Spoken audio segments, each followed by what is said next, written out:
제발 누가 좀 도와주세요. 인천공항 로비에서 밝은 미소로 걸어가던 모녀. 갑자기 딸로 보이는 여성이 배를 부여잡고 바닥으로 쓰러지듯 주저앉아 버리는데요. 딸을 붙잡은 어머니는 소리를 지르며 도움을 요청하는데 어머니의 울음소리를 듣고 누군가 정신없이 달려옵니다. 과연 이들에겐 무슨 일이 생긴 걸까요? 그럼 오늘의 이야기 시작하겠습니다. 안녕하세요. 저는 브라질에 사는 조시아라고 합니다. 지금으로부터 20년 전 저희 부모님은 커피 농장을 운영하고 계셨었는데요. 당시 저는 마케팅 관련 공부를 마치고 부모님의 커피 농장 마케팅을 담당하고 있었습니다. 농장 곳곳을 다니며 설명을 해주거나 커피 열매를 따기도 하는 커피 문화 체험 프로그램도 기획해서 운영했었는데요. 저는 커피 문화 체험을 왔던 선규 씨를 만나게 되었습니다. 늠름한 모습과 다정한 말투, 웃는 모습이 멋있었던 선규 씨를 보고 전 한눈에 반했어요. 또래인 저희는 대화가 너무 잘 통했고 투어하는 2시간이 마치 5분처럼 지나가는 듯 느껴졌어요. 마침 친구가 아직 없던 선규 씨는 친하게 지내자며 서로 연락처를 주고받게 되었습니다. 그렇게 시간 날 때마다 만나 브라질 여기저기 구경하며 같이 관광도 하고 도움이 필요할 땐 도와주며 가깝게 지내는 시간이 많아졌어요. 그러던 어느 날 그는 고마움을 담아 저녁을 대접하고 싶다고 하면서 자신의 집으로 저를 초대했습니다. 사실 좋아하는 마음이 더 커지면서 이 마음이 들킬까 조심스러웠는데요. 제안을 쉽게 승낙하면 제 마음을 들킬 것 같아 저의 친구들과 같이 가도 되겠냐고 물었죠. 그는 흔쾌히 받아들였고 저는 고민하는 척 그의 초대를 받아들일 수 있었습니다. 친구들과 찾아간 그의 집은 신기한 한국적인 인테리어 용품도 많았고 깔끔하고 따뜻한 느낌의 집이었어요. 그는 부모님과 살기 때문에 부모님께서 모든 걸 다 해주시는 줄 알고 있었죠. 그의 방이 너무 깨끗하게 정돈되어 있었거든요. 하지만 선규 씨는 자기 방 청소는 자기가 담당한다더군요. 그렇게 마음속으로 혼자 감탄한 사이 주방 식탁에 차려진 한국 음식을 보게 되었습니다. 그는 음식을 하나씩 설명해 주었습니다. 김밥, 불고기, 잡채. 하나같이 어려운 이름에 처음 보는 음식들이 한가득 있더군요. 저는 처음 보는 음식에 당황하며 고민하다가 입에 넣었고 생각보다 맛있는 음식들에 감탄하게 되었습니다. 음식을 먹은 사람들은 다들 고개를 끄덕이고 있었는데 입에 넣지 못한 몇몇 친구들은 억지 웃음을 지을 뿐이었죠. 지금 생각해보면 먹지 않은 것이 굉장히 무례했던 행동이었겠어요. 저는 언제 이렇게 준비했냐며 감탄하자 그는 재료를 구하는 게 힘들었지 만드는 건 쉬웠다며 웃더군요. 그 말을 듣자마자 옆에 있던 저의 친구는 선규 씨가 저를 좋아해서 열심히 만든 것 아니냐며 말하면서 웃었습니다. 그러자 그의 얼굴이 새빨개지고 그는 손으로 휘휘 저으면서 무슨 말을 하는 거냐고 하더군요. 그때 알았습니다. 선규 씨도 나랑 같은 마음이었구나. 결국 저희 둘은 같은 마음을 확인하고 사랑에 빠졌고 미래에 대해 함께 고민을 해보자며 깊은 사이로 발전하고 있었어요. 그러나 그는 양쪽 부모님께서 알게 되신다면 반대를 할 수도 있으니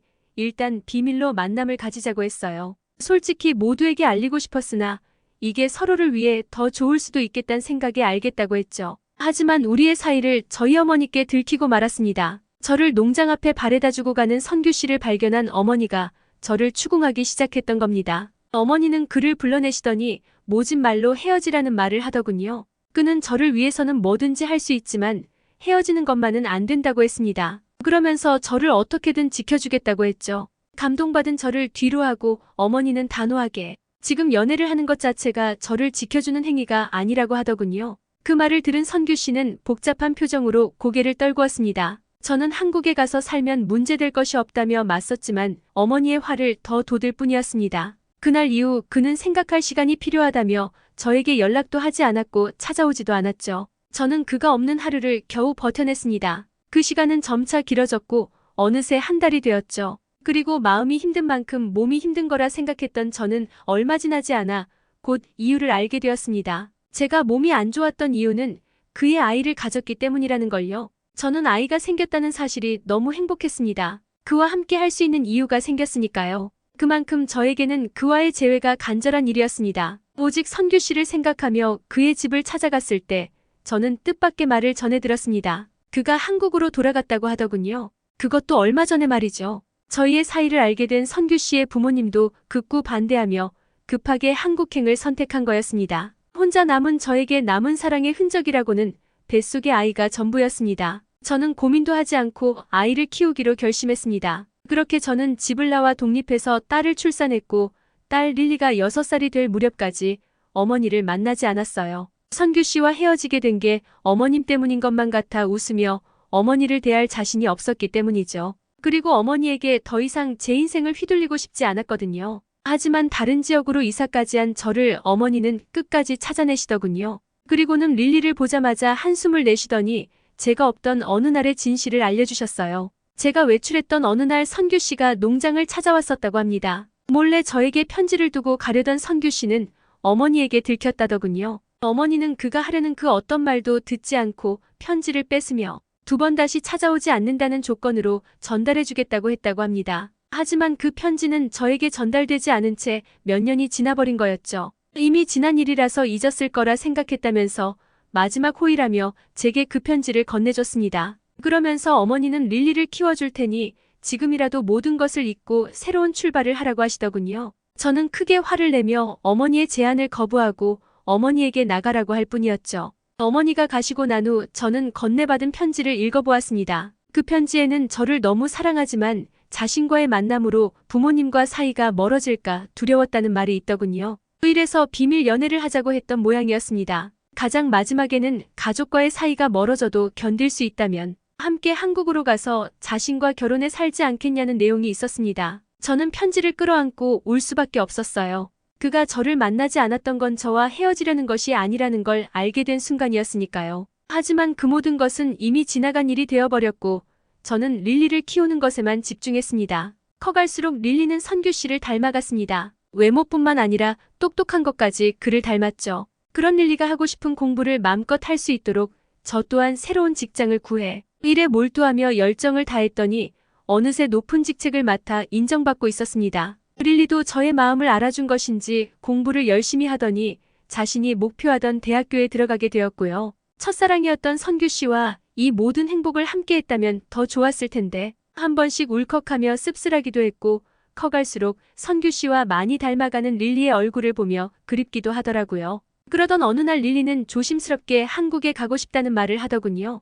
엄마와 나 그동안 오랫동안 서로 열심히 살았으니 자신이 성인이 되기 전에 엄마와의 추억을 쌓고 싶다고요. 왜 하필 한국이냐며 물었더니 공부할 때 케이팝을 많이 들었는데 집중도 잘 되고 자꾸 듣다 보니 너무 좋아하게 됐다며 꼭 가고 싶다더라고요. 그러다 여행 준비 중에 사실은 아버지의 땅에 한 번은 가보고 싶다는 마음이었다며 말하더군요. 순간 머리를 얻어맞은 것 같았어요. 저는 한 번도 한국이라든가 선규 씨에 대해서 이야기해 준 적이 없었어요. 릴리는 아버지란 존재가 아예 없는 듯이 살았죠. 물어보면 제가 모른 척 했으니까요. 이렇게 용기를 내야만 찾을 수 있는 존재라는 생각이 들어 미안하더군요. 저는 릴리와 함께 한국으로 가기로 했습니다. 저 또한 그동안 릴리에게 아빠 없는 시간을 혼자 견디게 한 것만 같아 한없이 미안한 마음에 이 여행을 좋은 선물을 주는 거라고 생각했거든요. 한국으로 가는 비행기 안에서 저는 릴리의 궁금증을 풀어주었습니다. 릴리와 이야기를 그렇게 많이 했던 것은 처음인 것 같네요. 선규 씨와의 첫 만남부터 그와 헤어지는 순간까지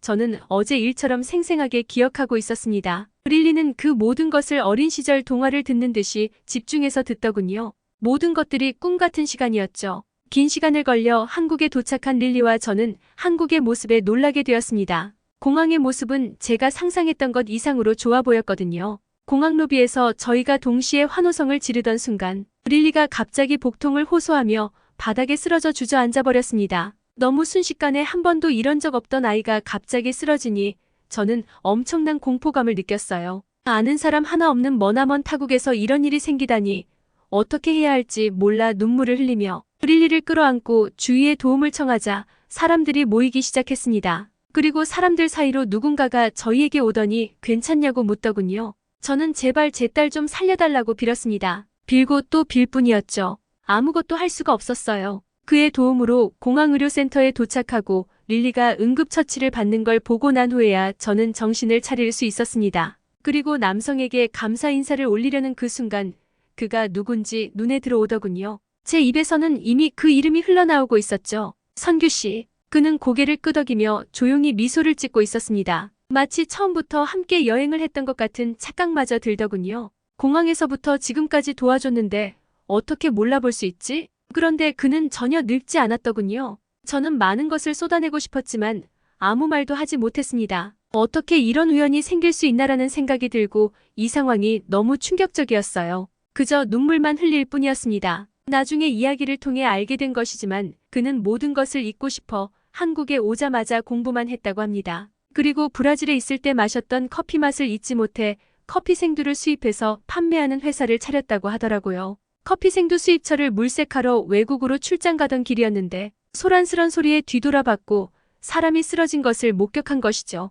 그는 제가 아닌 릴리를 먼저 보았는데 보자마자 이상하게도 자신의 아이 같다는 느낌이 들어 발길이 떨어지지 않더래요. 그래서 달려와 도움을 주려 했던 거였고 그 후 저를 발견하고선 너무 깜짝 놀라 심장이 내려앉는 기분이었다고 합니다. 다행히 응급처치를 받고 안정이 된 릴리와 선규 씨죠. 이렇게 셋이 처음으로 가족이 한자리에 모이게 되었네요. 지금이라도 릴리에게 아버지의 역할을 할 수 있도록 도와달라며 출장도 미루고 저희와 한국에서 시간을 같이 보내더군요. 그의 잘못만은 아닌데 그런 말을 해주는 선규 씨에게 미안하며 너무 고마웠어요. 맛있는 것도 먹고 놀이동산도 다녀오며 한국에서의 즐거운 시간을 보내며 여행을 잘 마무리했고 저희 모녀는 브라질로 다시 돌아왔습니다. 선규 씨는 몇 개월 동안 브라질로 출장을 왔다 갔다 하며 꾸준히 만남과 연락을 했고 그와의 관계에도 진전이 있어서 좋은 만남을 이어가고 있어요. 20년 만에 드디어 제자리로 돌아간 듯한 느낌이 듭니다. 릴리와 선규 씨는 20년 만에 만난 부녀 사이라고는